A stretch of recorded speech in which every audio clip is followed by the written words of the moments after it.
Yeah, I wanted to introduce good brother of mine, older brother of mine, Rudy Mexika. I've known Rudy for 12 years, I think. Rudy's been coming here ever since and offering ceremonies to people and goes a lot around the world. So anyway, I'll let Rudy kind of introduce himself and yeah, welcome. Thanks for coming on, Rudy. Yeah, yeah. Hello, everyone. My name is Rudy. My full name is Rudy Xochipilli. Now we meet. Mexika is on my mom's side. That's our tribe. My father is Cuahuilteco, which is a Southwest Mexican Texas tribe. So usually, for short, people like to call me Rudy Mexika. Um, but it's good to be here with you guys. This is the first time I've done one of these in a while. So I guess we'll ease into it. Can you maybe start, Rudy, tell us a bit about like you talk about your ancestral roots, like a bit more history about your people, where you come from. Well, Mexica is a federation of several tribes. We in Native culture, we had federations. For instance, there's the Iroquois Federation up north in Canada into New York, and it's seven tribes there, like the Huron, the Mohawk. Then there's another. There was an ancient federation down in the Mississippi Valley, which they don't really know what the actual name of it, but they built temples out of earth there, in the which is now the U.S. Going all up around the Cahoya Federation, and then down into Mexico was the Mexica Federation, and then even further south is all the Mayan tribes, their federations, all the way down into the Mexicas. The Nahuatl language was all the way down into Nicaragua, which the original name is Nican Anahuac, which means up to here we speak Nahuatl, which is our language. And then from there, they kind of turned it over to the Federation of the Incas and the South American tribes down there.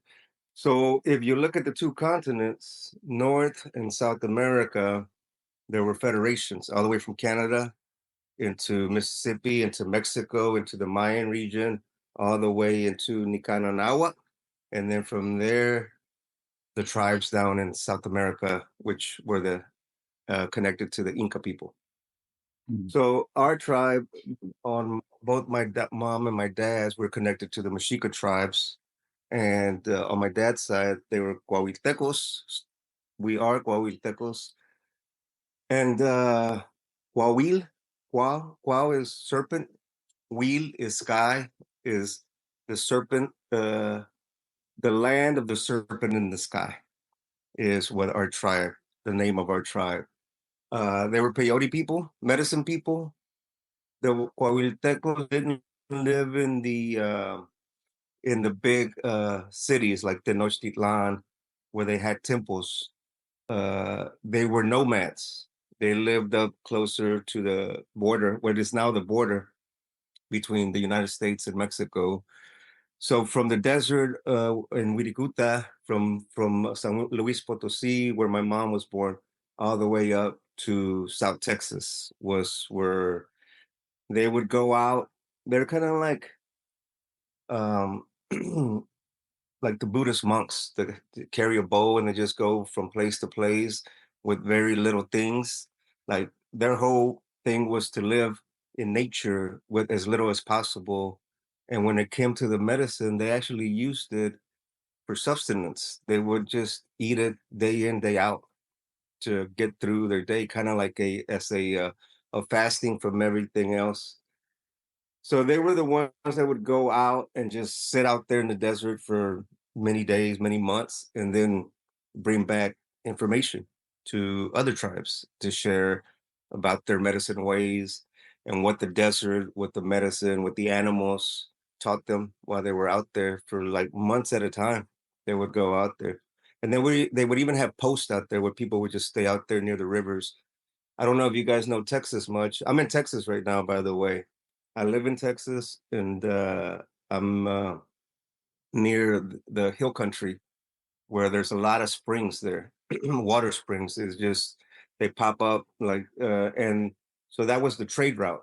All natives from Canada, even up from Alaska, would come all the way down through their trade route into Texas, and then all southern tribes would come all the way up into Texas and meet in the hill country, which is about 3 hours from here. So there was a lot of native people that would just congregate there. So the Cuahuiltecos would go off in the deserts and stay out there, and then they would come there and they would exchange information with all the people passing through that trade route. Because native people, we come from the barter system. So people would travel from north, bring information, philosophy, seeds, uh, goods, and trade here in Texas. The same thing from the southern tribes. They would come up, so it was a big meeting point. A lot of history here. That's not very much about it is written, but these tribes, most all tribes in North America at one point or another would pass through here, sharing their information. So it was kind of like an outdoor university, just hanging out around the springs, trading, laughing. Some people would put up their teepees, some people would build sweat lodges, and it was a very hustle and bustle, beautiful area. Still is a beautiful area. We're actually going through a little drought right now, so the water's kind of low. So send us some of your rain, send some water energy this way that we need it right now. But this is where my family's from.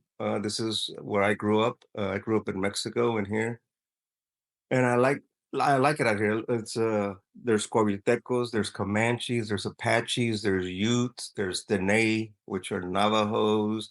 There's all kinds of tribes that come through here, Texas, and a lot of people still holding on to their way of life, the ceremony way of life, and then also including the best of the better things that the West has to offer too. Yeah, when you talk about like the way of life, what does that like mean to you? Like obviously we have to navigate, especially more as indigenous people, you have to bring forward and the responsibility of carrying on your culture in this modern world, which is sometimes confusing. But what is like for you, like Mhm. what does a way of life mean, within like from an indigenous perspective? Okay, so I don't know if most people know this, but with in Mexico, it was the Spanish people that landed in Mexico on our shores. Up here, up north, it was people from other parts of Europe, from France, from the English, the French. But in Mexico, so the Spanish showed up around 1523, 1520, something like that. And things changed. You guys kind of know the history. We don't have to go into all that.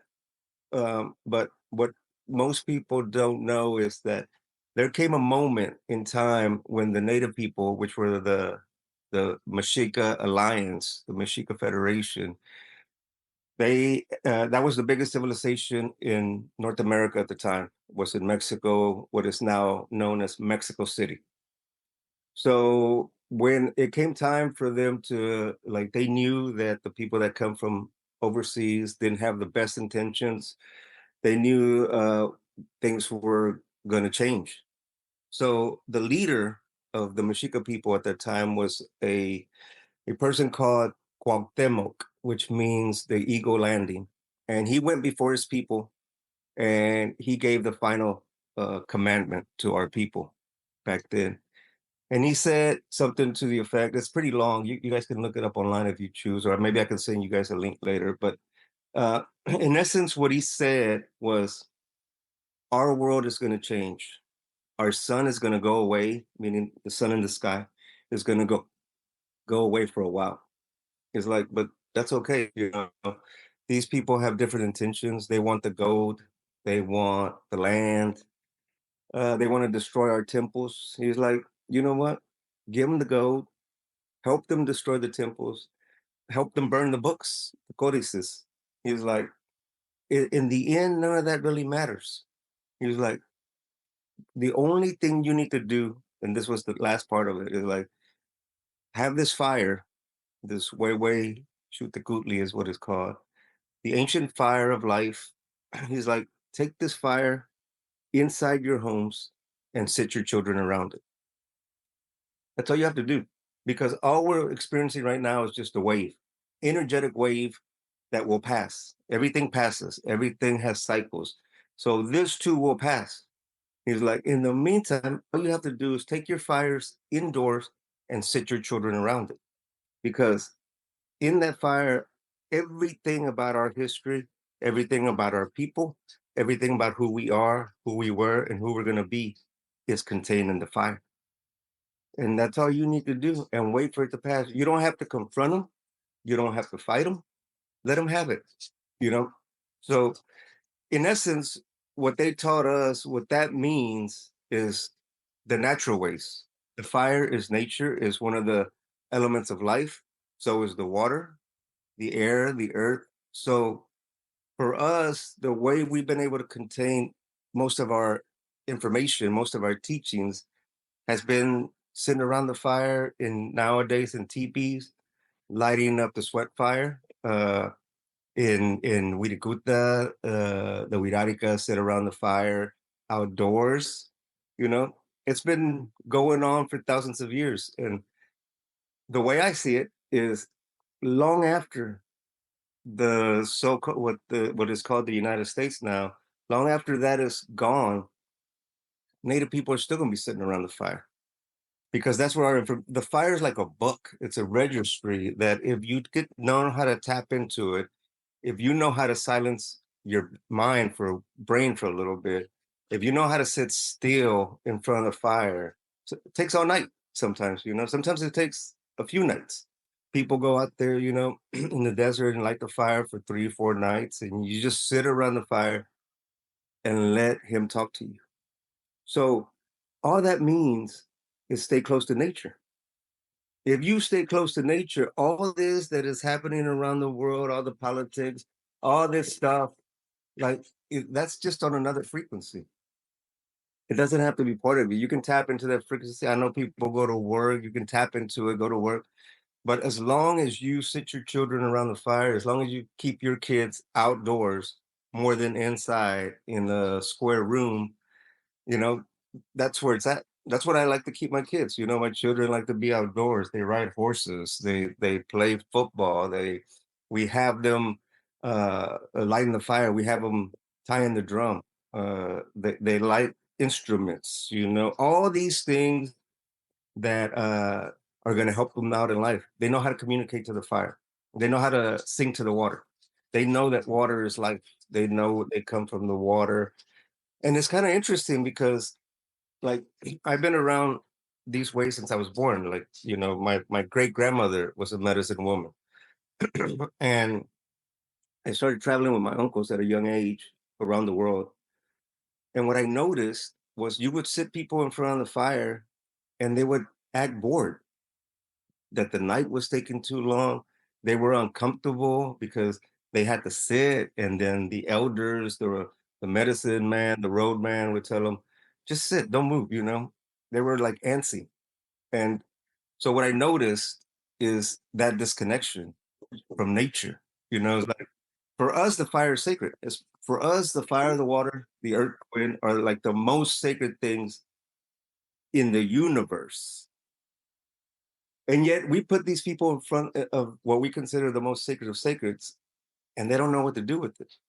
You know, they're sitting there bored. They're looking at their the way they see time is linear now.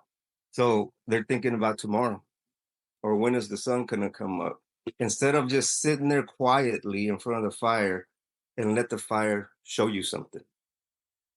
Um, so there's a disconnection. And you know, how many people actually get a chance to sit around the fire nowadays? How many people sing to the water? You know, how many people have a beautiful thought before they drink water in the morning? You know, like they taught us to start your day with a big glass of water, 2 glasses. You know, if you want to put a little lemon or a little salt, or you want to warm it up, do whatever is comfortable, but start your day with first things first, the most important things first, which is the water. You put your intention into the water, you build your relationship with the water, and everything else happening out there in the world, like that doesn't come in to your universe, you know, because you're already connected to the most sacred of sacreds. That's how we're teaching our children in a very simple way where anybody can understand it. It doesn't have to be complex or as convoluted or as conflicted as the Western world is. You know, I don't know how that got like that. I'm not like uh I'm not here to put judgment on on those things. I'm just here to make sure that our way of life, at least for my children, my loved ones, my relations, is in this frequency where they have a relationship with the fire, the water, you know, with the good foods that they sing more than they cry, you know. Um, and I think that's the way for us. The way is no confrontation. You know, the world is what it is. Like I don't know anything about politics, you know, and I don't. That's that's more like on TV. But the world that we live in is flower and song. You know, we're with the plants, we're outdoors, we're with the fire, we're with beautiful people. You know, like I've been around these medicine ways longer than not. So in all my years, say like going on 40 years now, from the first time I ate peyote to now, it's only brought me in contact with the most beautiful human beings. Go figure. That's a beautiful track record, you know. I've never encountered somebody around ceremony ways or a natural way or native way that, at least for me, that hasn't brought some type of beauty into my life, you know. So that's just a lot. That's just a lot. And knowing, here's another thing that I remember I took a couple classes when I was a kid on government and philosophy and I forget political science. And I remember that the first lesson, the first day of class in political science, the professor said the reason we have laws is because the nature of man is aggressive. So we need laws to make sure that aggression doesn't come out. I never bought that. I don't know why. Because if you look at a city like Mexico City or New York City, Mexico City has 25 million people, right? Sure, there's violence, there's aggression, there's a lot of things going on, but for 25 million people, if the state of every man and every woman was aggression, there's no possible way that a city like Mexico City could function so well, right? So they're like, if you just study the proof, you got 25 people bundled up, 25 million people crushed together, living in a small plot of land that used to be an island at one time, like that, and it still functions, you know, for hundreds and hundreds of years, even with these crazy laws that they have. So that to me tells me like the jump start is already wrong. Like people are looking at it the wrong way. I don't believe that the nature of man is aggression. I really think that it's peaceful and loving and communicative and creative, creativity. That's what's lacking. If people were more into their creative flow, like Native people were back in the day, you know, where's the problem? There, there are no problems if you live closer to nature. Nature teaches you creativity because you have to be creative to be out in nature. You have to be creative to chop wood and light the fire and keep it going and keep it going for thousands and thousands of years, you know? So that's our book. The Do elements of life are our book. The four directions are our teachings. do you think like this based off what you're saying, um, with everything that's going on right now, distractions, like social media, like you pick up a phone, there's all these things going on, politics, whatever it is, conflicting arguments all around the world. What you're basically saying is that in a native way, it's like you can just kind of choose to like not buy into that and manifest your own reality. So basically you're using the natural ways of life, the elements, to create the reality that you want without buying into this fake or this other reality that's like, do you think simultaneously that there's the ability of two realities to go on at the same time? Well, if you look at the way the Mayans look at time and frequencies, for instance, they believe everything is like so. For them, the past, the present, and the future is kind of like a pancake. It's all stacked up. So in essence, it's all happening right now, but just at a different frequency. So like what I'm gonna do tomorrow, quote unquote tomorrow, is already happening right now, but it's just in a different frequency, right?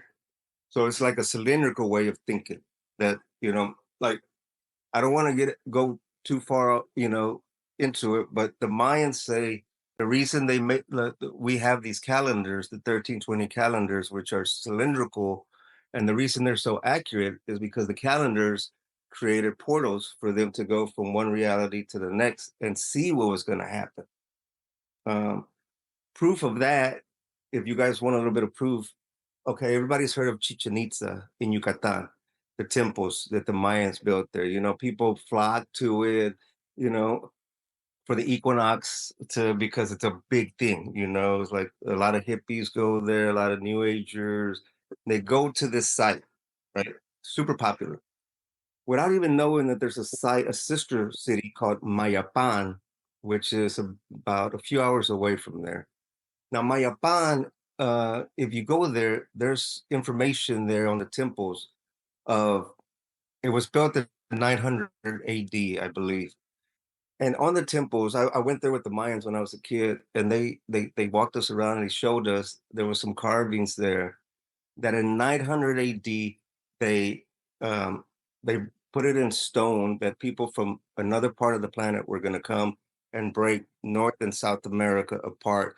So when you see the two continents, I think it's a condor. Like there's a break there, and and it was saying that's where the prophecy of the eagle and the condor comes from. So what was interesting to me is how was it that in 900 AD the Mayans were able to know that in the future, like in the 1500s, which is 600 years later, people were going to come from another part of the planet and separate North and South America, which if you think about it now, that would be the Panama Canal. Mm. Like there's a literal break there, right? So it's a temple there according to their story, because the West has their story and we have our story. Uh, our story is just not so much in books. We come from an oral tradition where the elders would tell it to you over and over. They would sit a room down, a circle of 50 people there, and they would tell it to them over and over again. And if two people got it, that's cool because those two people were going to go tell it to another 50 people, and then a few more people would get it. And eventually, everybody would get it. So the oral tradition, you can't burn it like a book, it's air, it's frequency, sound frequency that's there forever. Once you vocalize it into the air, it's there. All you got to do is just tap into it and capture it. So it's interesting how, like, um, we were able to retain a lot of information from our way of life. Know, our way of life is still very prevalent. That's why so many people nowadays are using like ayahuasca, mambe, and yopo. Everybody knows what ayahuasca is. Everybody knows what peyote is. And these are things that native people, we've been using it on this continent, at least for peyote, thousands and thousands of years. Like Crow Dog's son gave me a peyote button about 30 years ago, a petrified peyote button, 6,000 years old. So even if you just go back that far back, that's how long we've been using these medicines here.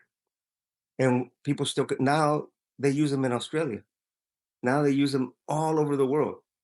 So like the our way of life is alive, it's not in the news. You don't hear about it, but it's still continuing. It's here on this continent, it's never stopped. Here on this continent, before the contact, I like to call it a contact. Some people call it, oh, the conquest of the Americas. There was no conquest of the Americas. That's a lie. Like if there was a conquest of the Americas, I wouldn't be sitting here talking to you guys right now. I wouldn't be going to Australia to light fires in Australia, right? Like so it was more like a contact. And to be honest, a lot of beautiful things came from that contact too, you know? Look at us now. Now we're the rainbow tribe, you know. So people, it depends. You people tend to think, look at the past like in a very like down type of way, but like if you really study it, it was just a concept. So our way of life is prevalent. It's going to keep going. You can't. The oral tradition will continue. The calendars are already intact. All you have to do is learn how to read them. If you learn how to read the calendars, then you tap into the 1320 frequency, and you can still live in the 1260. That's what I call the Western world. Western world lives in the 1260 frequency. Natives are in the 1320 frequency. We can live in both. You know, it's like I have children that go to school, and that's kind of like a 1260. I have friends that work in the and that live in 1260, so I go visit them, and then as soon as I'm out of that space, you just tap back into native culture, native way of life. You know, what we call the That red road frequency, illuminated. that frequency you talk about, 1320, is that like a frequency of the Earth? Well, it's of the earth. Yes, it's the I believe it's the true frequency of the human race, Mm. because if you look at yourself, you're actually made up of 1320 parts.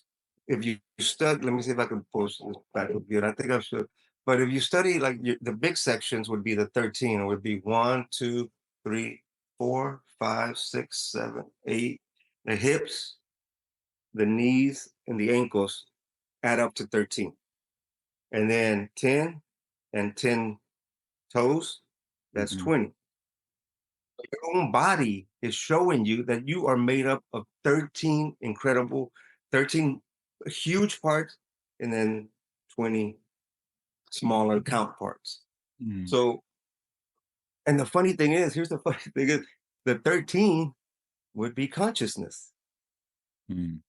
So if we study math, people study math, math is important, you know. So if you study math, you will realize that uh 13 is not like a bad luck number. Like it's the most sacred number that we have. Like for us, like I think even in the West, it's the only number that mathematicians can write entire books about, you know.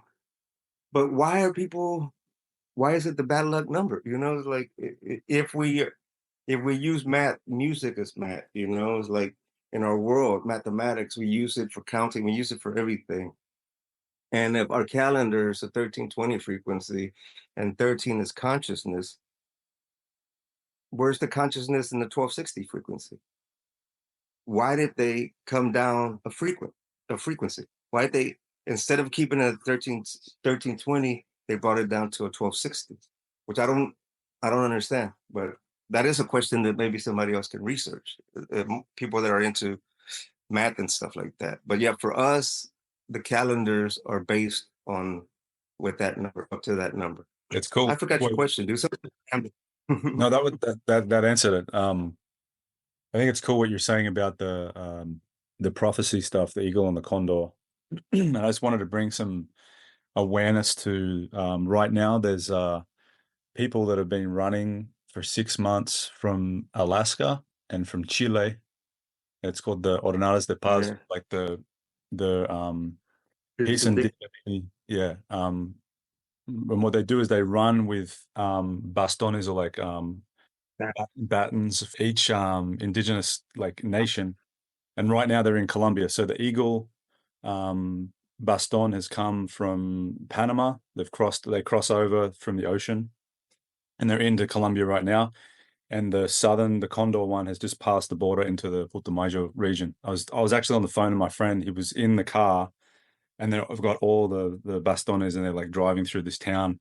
But basically, these people are running for 6 months, and it is what Rudy's talking about, to reunite the Americas, because it was cut energetically. Um, and Yeah. yeah, for peace and dignity. But I guess I wanted to ask you, really, like, what what do you feel? We talk about peace and dignity, and bringing more like awareness and love into the world. Like, what do you think is the biggest challenge that we face as like a human consciousness, and how can we overcome that? Well, people always ask me, like, okay, because I'm big on numbers. I like giving people numbers. For instance, like, so Native people gave a lot of gifts to the world. Most people don't know this. I'll just talk about like the things that I can see here. For instance, the natives created cotton, 7 different colors of cotton, right? That's a gift to the world. Like I'm wearing cotton right now. I'm sure some of you are wearing cotton right now. If you ask a lot of people, they might not know that it comes from Mexico and that the people who created cotton were peyote people. Um, Native people created rubber. Um, the Olmeca tribe is the oldest tribe in Mexico, and they were called Ulmeca. That's what the Spanish Ulmeca, ule. Ule is the Spanish word for rubber. So they sat around the fire, go figure. And the fire told them, you see that sap over there on that tree? Why don't you go scrape that off and do something with it? So they created rubber. And one of the first things they created with the rubber was the rubber ball. And this rubber ball, every human being has a rubber ball in their homes without knowing that it comes from a tribe that used to eat peyote sitting around the fire, right? So all around the planet, that's a big gift to the world, like sports, basketball, soccer, they all owe it to Native people in Mexico. That's a great gift. So their clothes, their shoes, the Nikes they wear, the calendars we were just talking about, superfoods, like our language is Nahuatl, and you can see it in the foods today. Tomato is Nahuatl. Chapopote in Spanish, it means gravel. That's Nahuatl. Vainilla is Nahuatl. Chia is Nahuatl. Spirulina is Nahuatl. Maca is Nahuatl. Cacao is Nahuatl. The language is alive. Everybody uses it without even knowing that they're using a native language. Every time you say tomato, you're speaking Nahuatl. Every time you say chocolate, you're speaking Nahuatl, right? These are gifts, like hidden gifts, right in your face that Native people gave you, right? So, so consciousness, the calendars, the way to connect to the earth, knowing that there's the spirit in the fire, knowing that there's spirit in the water of life. That like Native people are giving it back to the human race. So the way I see it, Native people were gift givers. They like to give. They like to leave offerings wherever they went, wherever they went.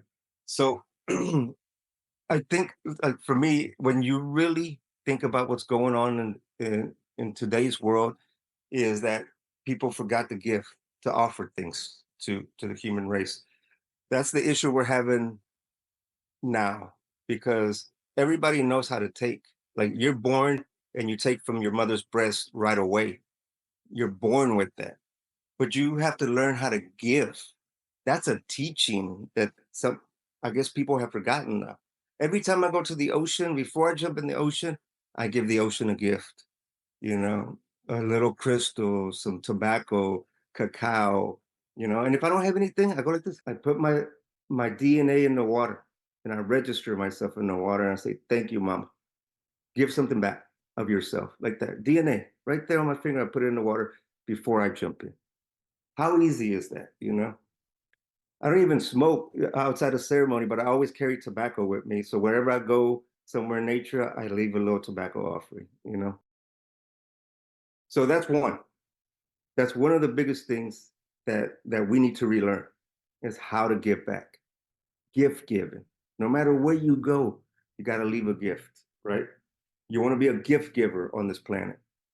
And then the other one, so that there's two big differences with what I see why the world is troubled now.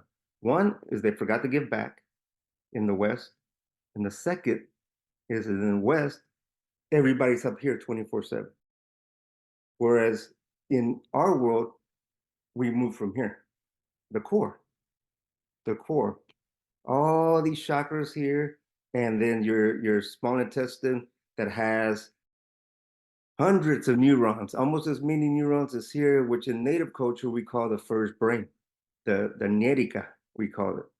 And that is your connection to the ancestral ways. That is your connection. That is your invisible umbilical cord going all the way to the dawn of human existence. Nowadays, most people don't even know that they have neurons in their small intestine. Like it's not activated anymore. And the reason it's not activated anymore because everybody spends 24/7 in the head now, overthinking, thinking and thinking and thinking. I don't think that's good. I don't think thinking so much is good. I don't think using too many words is good, actually, you know? I like to move my energy from here, what this tells me, my heart, my Mexika, my chakras here. So for me, the core, I mean, I think that's why they call it the core, right? Because the core is like the center of it all. And so my arms are an extremity. My legs are an extremity. I don't use my arms all the time. I don't use my hands all the time. I don't use my legs all the time. My head is an extremity, shoots up from the core, just like my arms, right? So this shouldn't be active 24/7. This should only be activated to create. And that's it. If you're not creating, give it a rest. Chill out. If you're having a bad thought, give it a rest. But nobody taught people how to silence their thoughts. I mean, the Buddhists do it, right? They're like, shh, meditate, silence your thoughts, be one with all. Same thing. Same thing with native culture. Every continent has it. Even in Europe, they had it. The pagans, the witches, the druids, the Vikings, they all had this information. They all knew the fire comes first, fire and water. They all had all this beautiful information, but somehow they lost it over there. You know, these other people came and they now they have kings and queens and all this nonsense.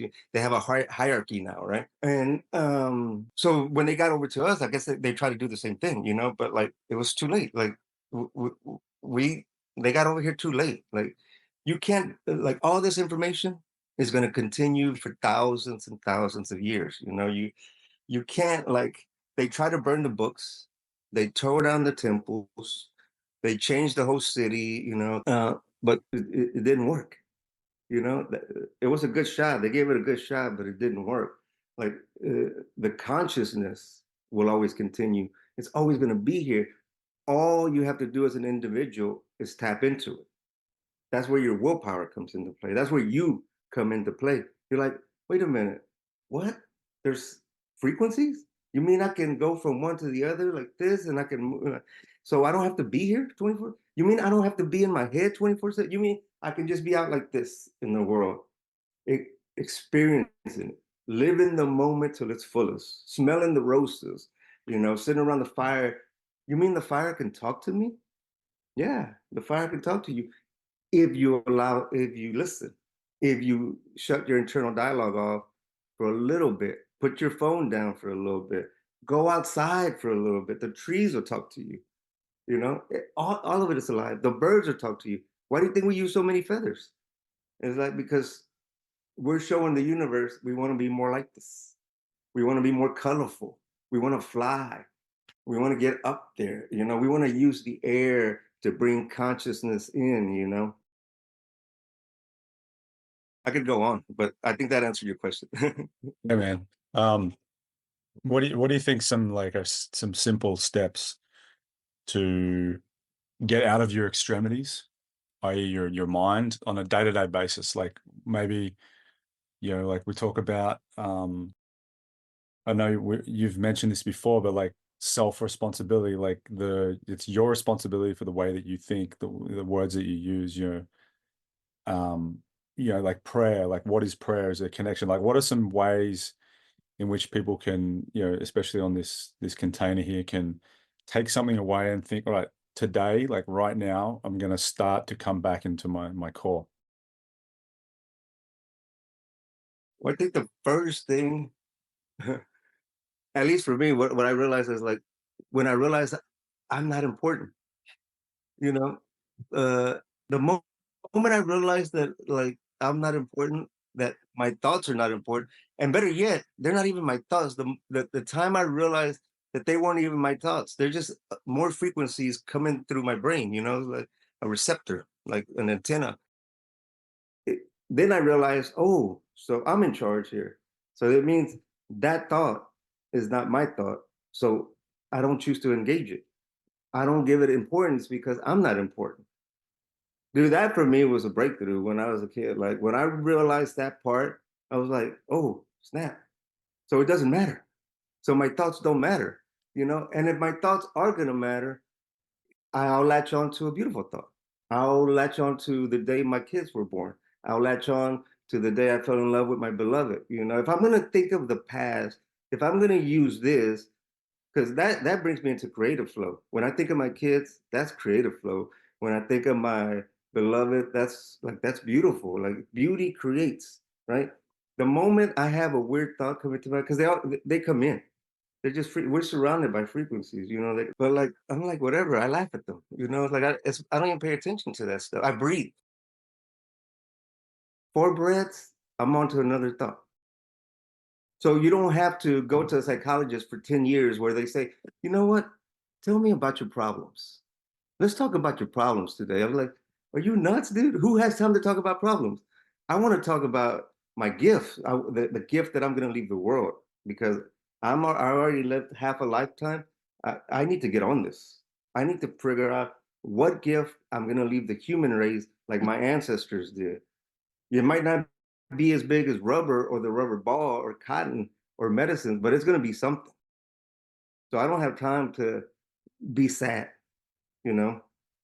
For instance, maybe some people won't like this, but I feel this in my heart of hearts. Like, in my heart of hearts, I don't believe depression exists. You know, what I do know exists is distraction. Distraction brings your energy down. So nowadays they get all fancy with it and they call it names, depression and ADD and they give you all kinds of names so they can give you pills for it, right? So like it's a crazy well. But like, who buys into that? So you tell it to somebody and they're like, oh yeah, yeah, that's me. I'm depressed. So now they come into this depressive energy because they bought it. Instead of somebody's telling them, dude, you're just distracted right now. You're just distracted, girl. You're just distracted, guy. Go outside. Go do something. Go sweat. Use your body more. Stop thinking. Stop pretending that your thoughts are important. Focus on what's in front of you. Be here with what you got right here. This is the only thing that matters. Teach them that there is no linear time. The future doesn't exist. In our world, the future doesn't, it's cylindrical time. That's why you can work with it. Cylindrical time. But it's all happening right now. So where's the worry? People worried about the future.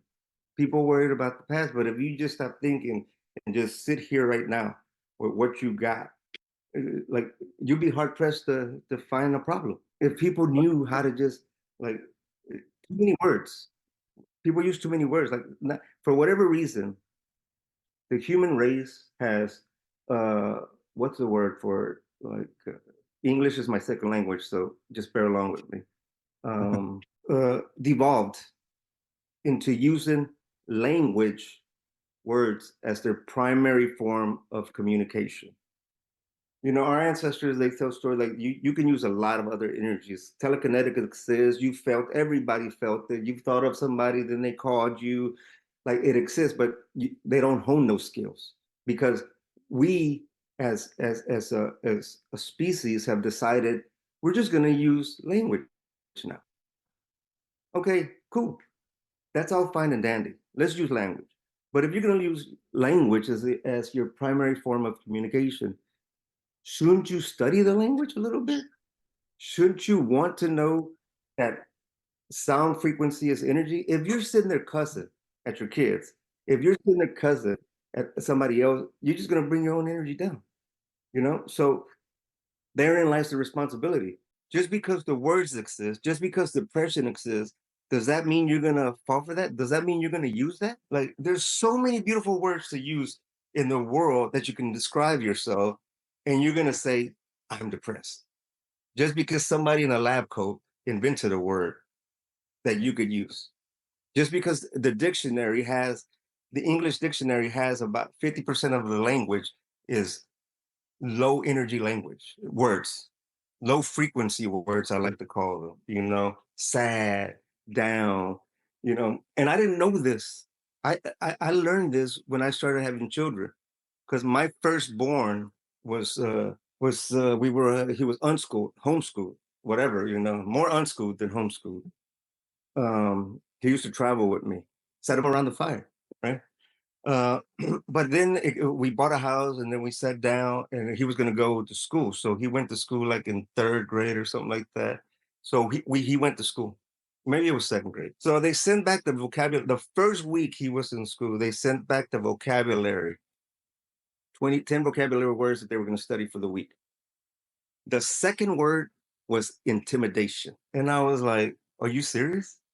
Of all the words, this is what you want to teach kids at a young age, how to intimidate themselves? So I went to the school the next day, went to the office with my son. I was like, you guys are crazy.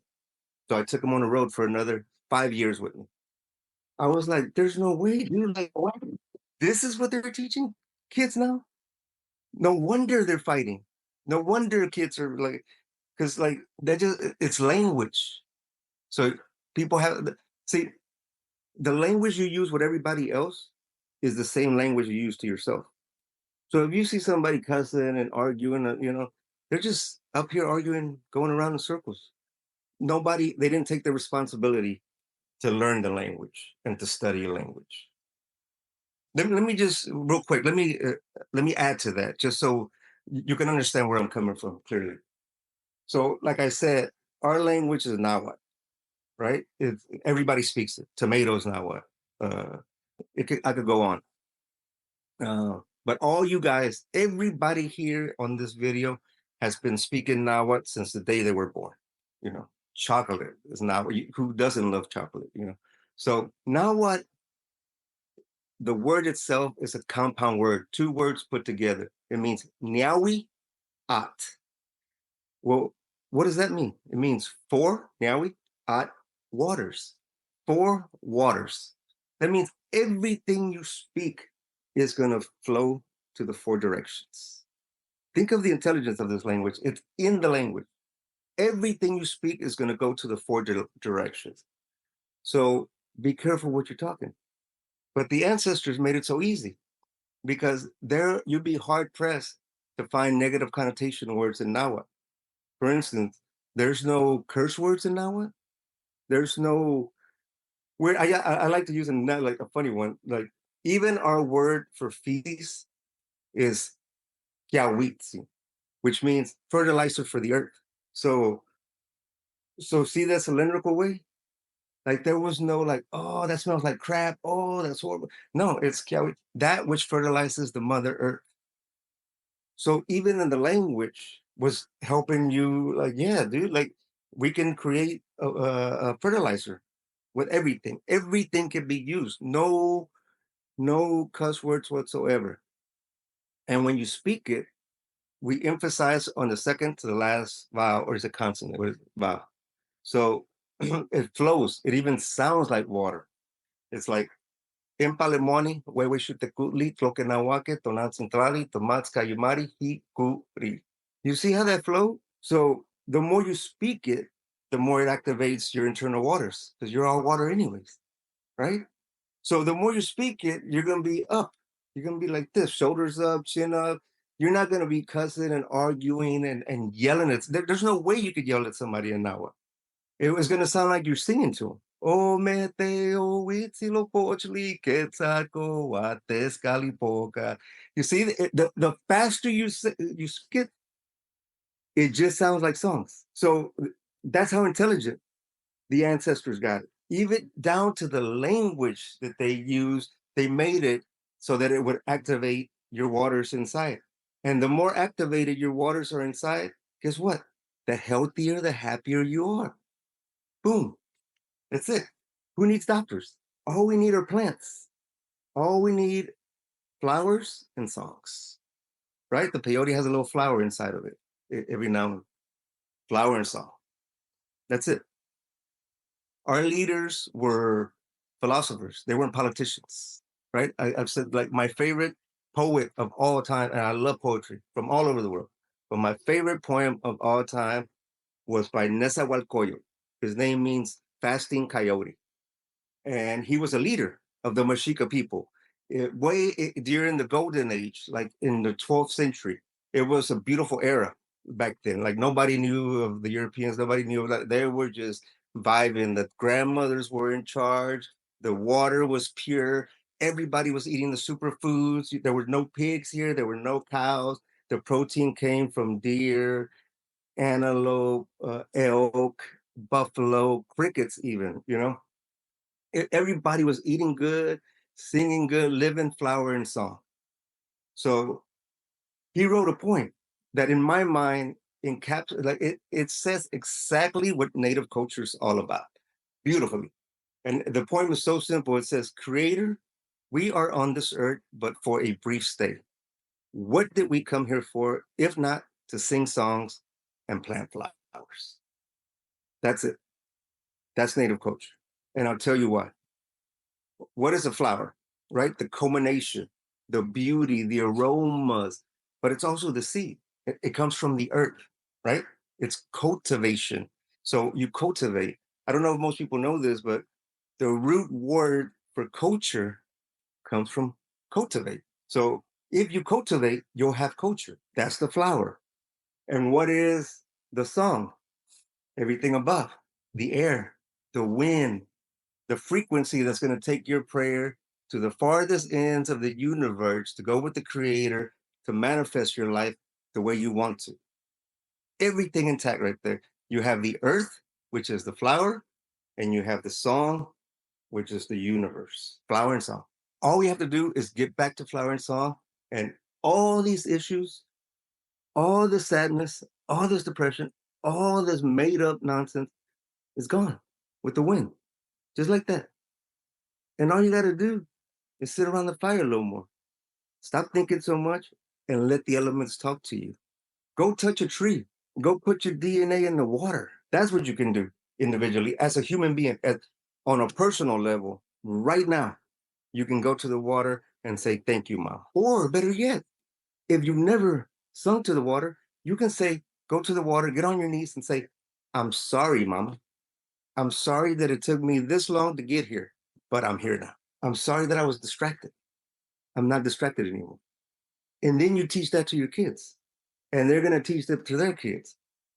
And the oral tradition will continue, and the flower and song continue, and no confrontation. Do you see that? You don't have to fight nobody for this.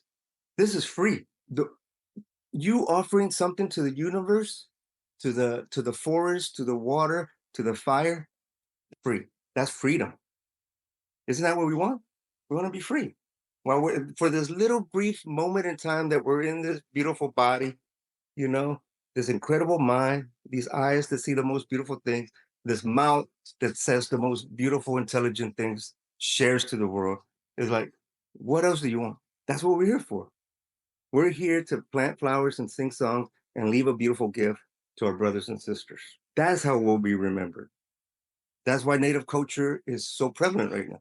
That's why people want to come to nature. That's why people want to come. The spirit is yearning. Why do you think people go to raves for 3 days and just dance it out?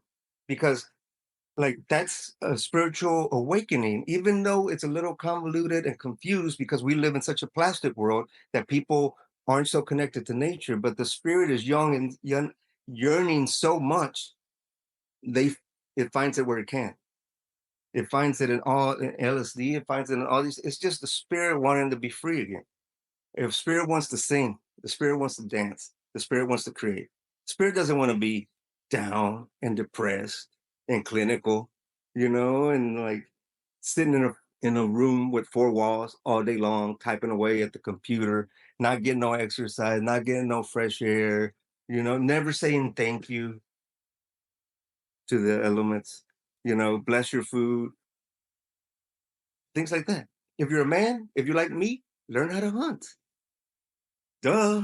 It's like, or you're just gonna buy your meat from a pack at the grocery store and never know how to like the what it took to get to your plate. That you never know. Like, hey man, this is a long process. By the time it got here, and how was it handled? Was it handled with love and respect? Was the animal honored? You know, did they give the animal an offering before they sacrificed it? Things like that. That's what I teach my kids. You know, because we live in Texas, we can hunt. You know, like we hunt. It's a lot cheaper hunting in Texas than buying packaged meat, dude. I tell you that. Really Mhm. solid advice, Rudy. Thank you. I think it's really powerful what you're saying and bringing a lot of different perspective for a lot of people of how they're, like living their life and kind of being that medicine, that yeah, that mirroring for people and letting them see things in a different way. I just wanted to open up the floor here a bit to anyone who maybe has a question. Um, for Rudy, we've got about 25 minutes right now, so we can get a few questions in. Does anyone have a question they would like to ask? Thank you, Rudy. Natsukamatli for your words.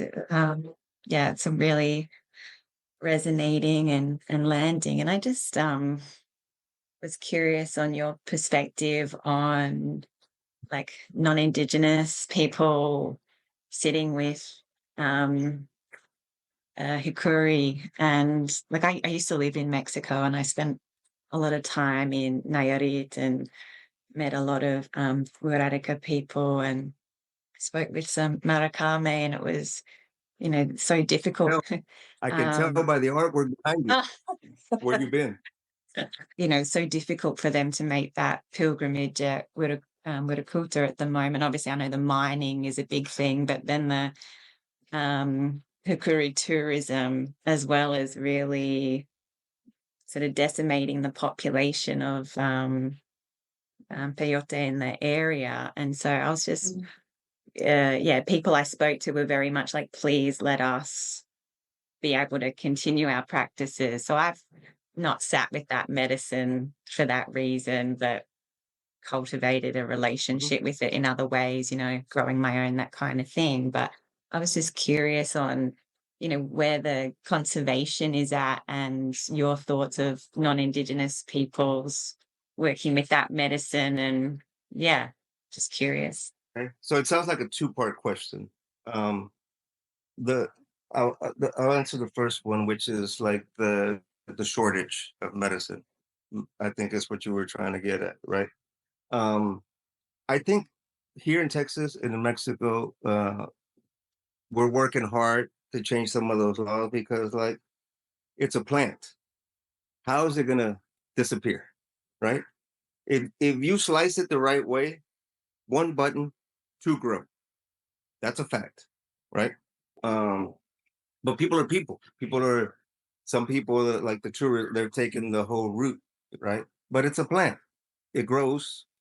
It's like, how is it gonna disappear? Just grow it. But the thing is, the laws. You see, we're living in a world that has very crazy laws where this plant is a drug and their pharmaceuticals are medicines, right? So it's a very so there's a lot of legal work being done to do that. In the meantime, we're cultivating a lot. We have in the desert, and we have places in the desert that it's been grown. We have places here in Texas where it's grown. We have thousands and thousands of acres here in Texas that are not for picking. People don't even know where they're at right now. Like where my family's from in Mexico, we don't go to Huiricuta to harvest medicine. Most people don't know that medicine from Huiricuta, there's this corridor all the way up through several states into South Texas where it grows. And it's only being extracted from South Texas and Huiricuta. So you have all this area here where nobody's touching it, you know. Mhm. So the medicine is not going to go anywhere. It's going to go away for those people, you know.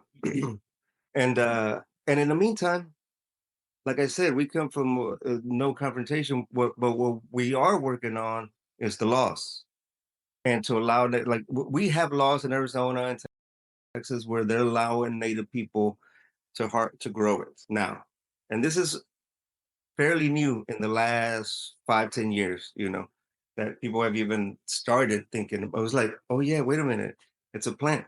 Let's just grow it. It'll grow again. It'll grow more if you can. So one problem is the loss, which for me is probably the biggest problem, right? But we'll get over that hump. We'll get over that hump. Second thing, it's a plant. It's not going to disappear. Plants don't disappear.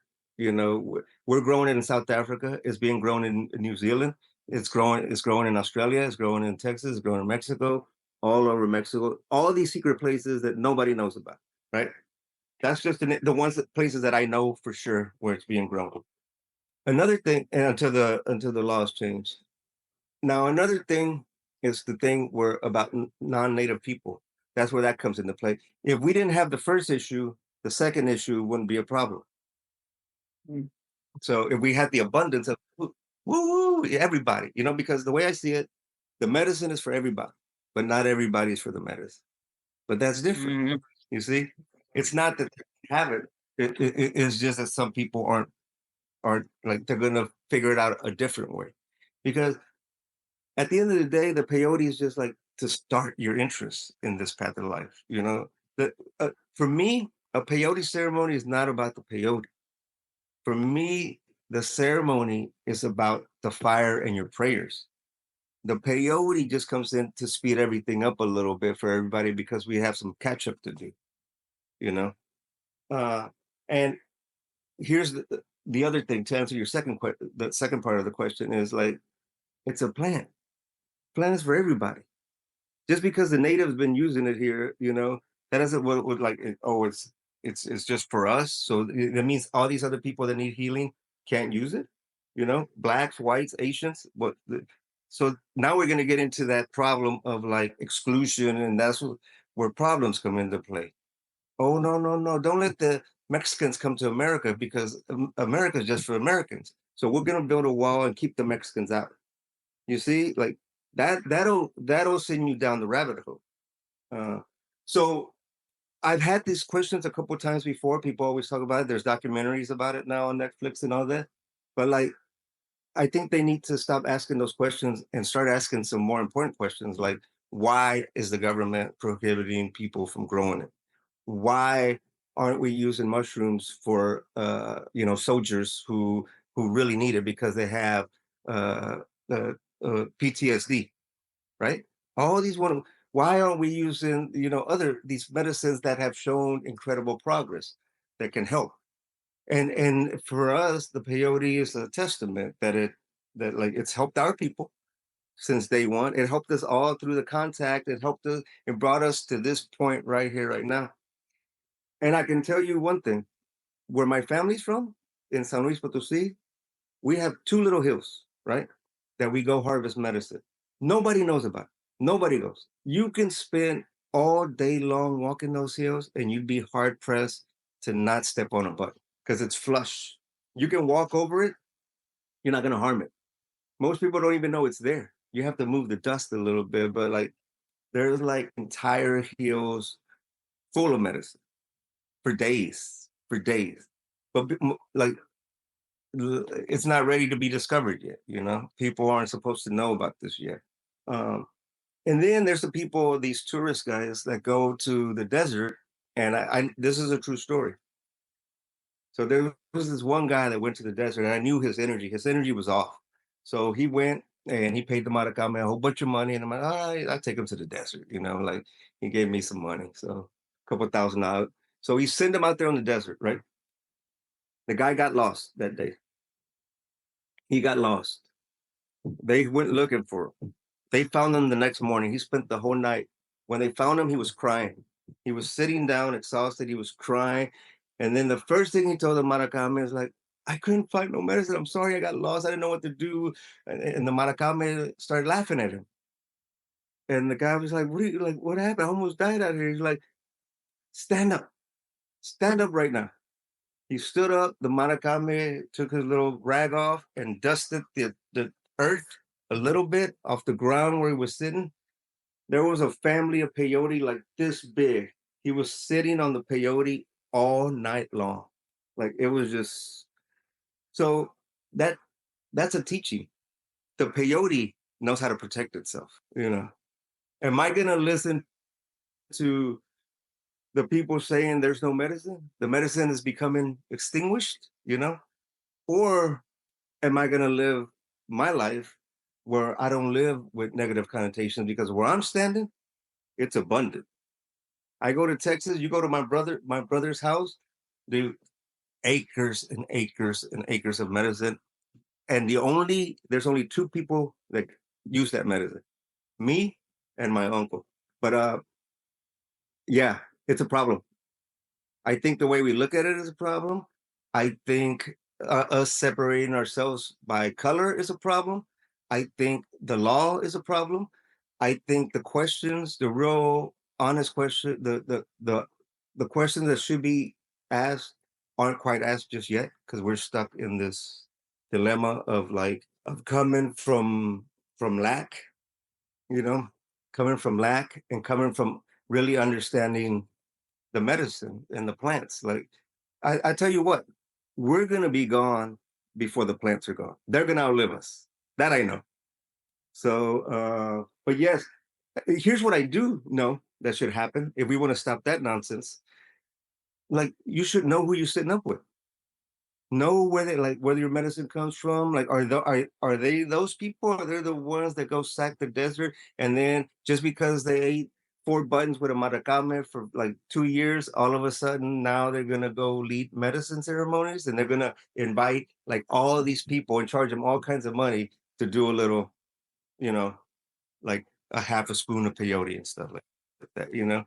So it's up to us. Like, I wouldn't sit up with that person. Like, who's sitting up with those people? And then, but like I said, I believe the medicines are more intelligent than us, and I think they know how to protect themselves, especially the peyote, because it's got such a masculine energy. That's why they call him the grandpa. And where do we live now? We live in a patriarch society. He can, who I see more bigger issues with are the ayahuasca. That anybody can be an ayahuasca shaman now. Anybody can serve bufo. Anybody can serve combo. Nobody knew about bufo until like 15 years ago.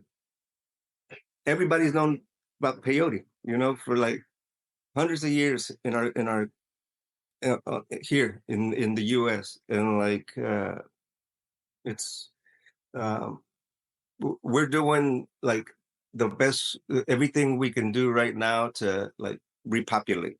Like, I don't know if you know this, but the peyote has a flower that's where the seeds are at the very top of the button.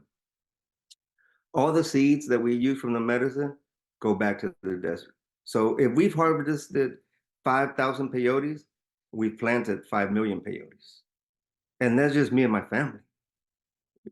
So, but yeah, those are real questions. Those are important questions that should be asked. But at the end, it all comes back down to the individual, the person. It's like, who am I sitting up with? What am I using? What is my intention to use this medicine? Like, do I have am I healing? Do I need a teaching? Am I lacking some type of knowledge in my life that I need to go to this plan and pray with it? If you have a real intention, then that solves everything, on an individual level. Um, and then, like we live in a world of humans. So some humans, who knows why they go to the medicines. They come and go. But I know the ones that last are the ones that really had a true intention. Anyone else have a question for Rudy? Got about 10 minutes here. Hey Rudy, how you going? No, thank you for sharing. It was yeah, pretty powerful. I had a question. I got a lot of questions, but I might just I'll start with a couple. I've got a friend. I was really interested in what you were talking about with the frequencies and tapping into the 1320 frequency. I've got a friend that keeps telling me that I've got to chuck out all of my cotton clothes because cotton is operating on a lower frequency, and I've got to start wearing linen more because it's at a higher frequency. And also, talking about all the 5G and different interference coming into our reality. I just wondered, like, on your perspective, do you think that actually, or do you feel that actually makes a difference? Yeah, like if you were to wear like cotton clothes, would that lower your frequency, or is this just new age bullshit? Being natural linen, you know, like there's, I don't think it's gonna do it, cause anything. That I think the ones we need to look out for are the synthetic fibers, or you know, there's a lot of, I'm trying, like I have kids and they're teenagers, and I'm teaching them that perhaps they shouldn't wear boxers that are like synthetic fiber, things like that. But from cotton, I don't think so. Yeah. Okay, thank you. And I did have another question around like the particular use of plant medicines. Just to give an example, I got an invite to a 7-day journey where there was a facilitator, and one day they were having peyote, another day they were having bufo, third day was cambo, fourth day ayahuasca. And I know, like, and my personal experience, I've experimented a lot. I've gone into some mushroom portals and bufo, and it did confuse me going into all the different plant consciousness.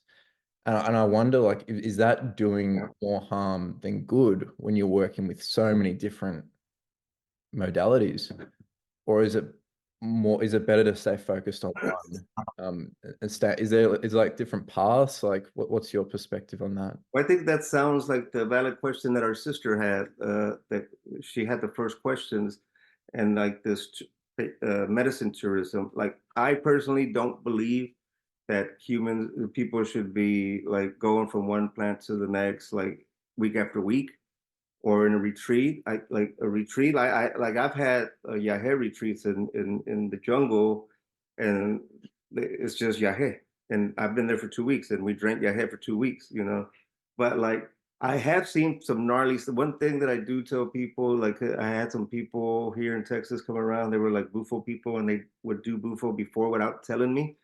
And I noticed, like, I felt something in ceremony when I was looking around, and I noticed they were having a hard time. And then afterwards, I found out that they were doing bufo like the day before. And like, I realized you can't mix those things. You know, one is animal medicine, one's plant medicine. Like bufo, like you need to, if you do bufo, like you need to sit with that for like a month and don't do anything else, you know? There's some medicines that work well together, like mambe and ambil, you know, tobacco, or rapé and ayahuasca, you know, but they're in the plant kingdom. But now people are just mixing everything. And then I'm pretty sure that whoever did that, they probably haven't been working with medicine too long, you know, like I think it was more probably these retreats are now for economic reasons or something like that, you know. That's just my, like, what I guess, because like I don't know any older, and I don't know any Wirarica that would do bufo, you know, after peyote before. I won't do that. Like, you know, if I'm gonna do a medicine, I want, because I need to process it, you know, like all week. I want to be with it. The grandpa's still gonna teach me. And then if I go and start doing something else, it's like it's almost disrespect. I'm cutting it off. And then I go into something else, and my body's still learning. So then you put something else in your body, and now you're going in a different direction. So I've seen some tough things with people with the bufos and stuff like that. I wouldn't recommend it. I would say no. Thank you. Stick, like, yeah, work with one. Like I worked with peyote for 15 years before I did my first drink of ayahuasca. I don't actually have any questions, but I've written down a few things that Rudy said that have just stuck with me, and I just think it is absolutely beautiful to hear that we're here to plant flowers and sing songs. Just is one of the most beautiful things I've ever heard. And the mind is for creating and the heart space is for living. That really resonates, and that's just a really beautiful perspective that I've not heard before. So Rudy, thank you so much for sharing. It's been really eye-opening and really just heart-opening. So thank you so much.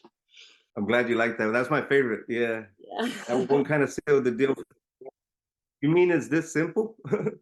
Cool. Well, we'll wrap it up there. And I want to say, yeah, thanks again to Rudy for coming on and for taking the time here to talk a bit about your culture and everything. And yeah, for everyone just showing up here. And yeah, it's been a pleasure to be the bridge between these two worlds. And yeah, look forward to sharing again soon. So thank you, Rudy.